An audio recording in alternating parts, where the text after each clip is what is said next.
నీటిలో ఆనందం పోగొట్టుకున్నావు, నీటిలో నెమ్మదిని పోగొట్టుకున్నావు. రోజు ఏడ్పే, రోజు కన్నీరే, రోజు వేదనే, నీటిలో సుఖము లేదు. నీ ఇల్లంతా వేదనతో నిండిపోతా ఉంది. కారణం నీవు గొంజి చెట్టుగా ఉండవలసిన వ్యక్తివు దురదగుండి చెట్టుగాను ముండ్ల చెట్టుగా మారిపోయావు బిడ్డ. నీ ఇల్లు అందుకనే వేదనతో నిండిపోయింది. నీ ఇల్లు మొదటి ఆనందాన్ని, మొదటి సంతోషం రావాలంటే నువ్వు మారిపోతే నీ ఇంట్లో సంతోషం వస్తుంది. నీవే దేవునికి అనుకూలంగా మారిపోతే, దేవునికి ఇష్టానుసారంగా నువ్వు జీవిస్తే, ఎర్రని గుర్రమ మీద ప్రయాణం చేస్తున్న ఆ మనుష్య కుమారుడు ఈ గొంజి చెట్ల లోయలోనికి వచ్చి మన మధ్య నివసించాలి, నీ ఇంటిలో నివసించాలి. ఆ రీతిగా నువ్వు మారటానికి నీ క్రియలు మార్చుకో.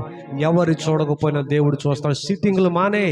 నీవు ఏదైతే దేవునికి నచ్చని కార్యాలు చేస్తున్నావో, అల్లరితో కూడిన ఆటపాటలు, రెచ్చుతనం, విచ్చలవిడితనం, దేవుని గాయపరిచే తత్వం నీలో ఉందేమో అది చంపేసుకో, అది వదిలే. ఇక మీదట చాలు, చేసినవన్నీ ముగించేయి. దేవుని కొరకు నువ్వు నిలబడు. ఆయన నీ పక్షాన్ని నిలబడతాడు, నీతో ఉంటాడు.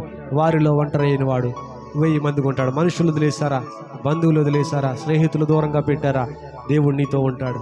వాళ్ళందరూ వదిలేయటమే మంచిది. యేసయ్య నీతో ఉంటాడు. ఆయన నీతో ఉంటే ఒంటరిగా ఉన్నవాడే 1000 మందిగా మారిపోతాడు. మనుషుల ప్రేమను వెతకొద్దు, స్నేహితుల ప్రేమను వెతకొద్దు. కొంతకాలం తర్వాత వాళ్ళు కనిపించరు. కష్టకాలంలో, శ్రమకాలంలో సైడ్ వేసేస్తారు వాళ్ళు. దేవుని మీద ఆధారపడు. రోగంతో పడిపోతే, వ్యసనాలు నేర్పిన వాళ్ళు ఒక రోజున వ్యాధిలో ఉంటే నీ దగ్గరికి రారు. వాళ్ళు వ్యసనాలు అలవాటు చేసిన వాళ్ళు, నువ్వు వ్యాధితో మంచం మీద పడి ఉంటే ఒక్కడు కూడా పలకరించిన వాడు మరొక రాడేస్తారు.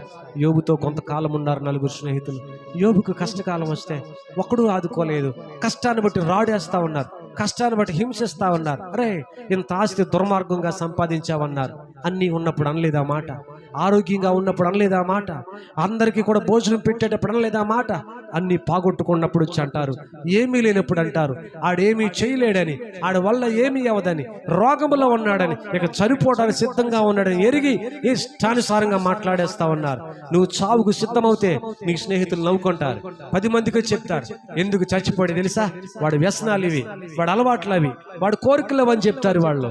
కానీ దేవుని బిడ్డలారా, చనిపోయిన తర్వాత కూడా నీ కుటుంబానికి, నీ ఇంటికి, దేవునికి అపకీర్తి వచ్చేస్తా ఉంది. నీ వల్ల నీ ప్రవర్తన బాగోలేదు. ముండ్ల చెట్టుగా మారిపోయావు, నీవు దురదగుండి చెట్టుగా మారిపోయావు. దేవుని కొరకు నువ్వు నిలబడు. మనుషులు చూడక్కర్లేదు, యేసయ్య చూస్తా ఉన్నాడు. ఆయన ముఖకాంతిలో రహస్య పాపాలు కనబడతా ఉన్నాయి. అయ్యా, నన్ను నేను మార్చుకుంటానయ్యని ప్రభు దగ్గర మాట్లాడతాను. నేనే నీ కొరకు ఒక గొంజి చెట్టుగా మారిపోతాను, నన్ను దర్శించమని ప్రార్థన చేయి. ఆయనకు సువాసన తీసుకొచ్చేదిగా, అందమును తీసుకొచ్చేదిగా, మనుషులకు ఉపయోగకరమైందిగా, దాని ఆకులు సైతం, రాలిపోయిన ఆకులు సైతం ఉపయోగపడతా ఉన్నాయి.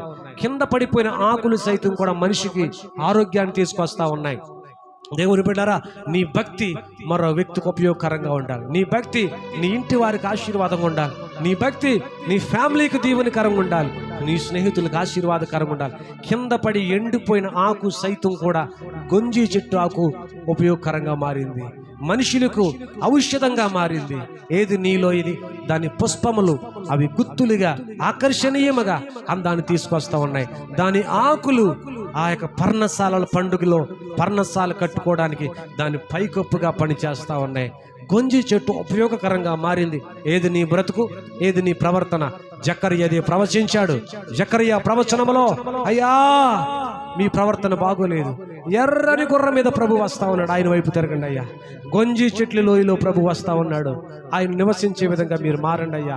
ఆయన కొరకు అనుకూలంగా మారండి. ఆయన మన మధ్యలో నివసించడానికి మన హృదయాలు దేవుని కొరకు అనుకూలంగా మార్చుకుందాం. ఆకర్షణీయముగా దేవునికి అనుకూలంగా మారుదాం. గతించిన కాలంలో చేసిన కార్యాలు ముగిద్దాం.